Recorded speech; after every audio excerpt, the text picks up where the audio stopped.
On the 15th of August, 1969, about 500,000 young people gathered at a field in upstate New York for a few days of peace and music. 40 years after the now legendary Woodstock Festival, visitors to this patch of grass are tourists searching for the magic of the hippie generation at a one-year-old museum dedicated to the festival. High-tech video screens and laser lights harken back to crowds of flower children and the sounds of the 60s. For many, it's an exercise in nostalgia. For Robert FINK, who was a police officer at the time, it's overwhelming. We were working 12-hour shifts, and it was interesting, I guess, and a lot of work.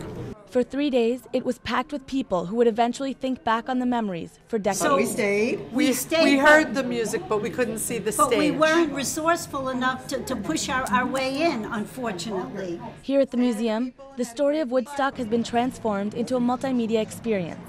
It may seem a far cry from the hippie ideals that inspired a generation, but it was a choice the museum made in order to appeal to the younger set of visitors that expect the latest technology.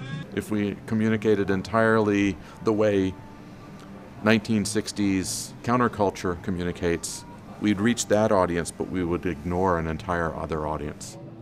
And a new bunch of young people is finding that the spirit of Woodstock is still alive in a country that is engaged in 2 wars. There's a lot of opposition, and that my generation now maybe can see themselves a little bit in the generation that was happening then in Woodstock. So, about 100,000 people have visited the museum so far, looking for a little piece of the past.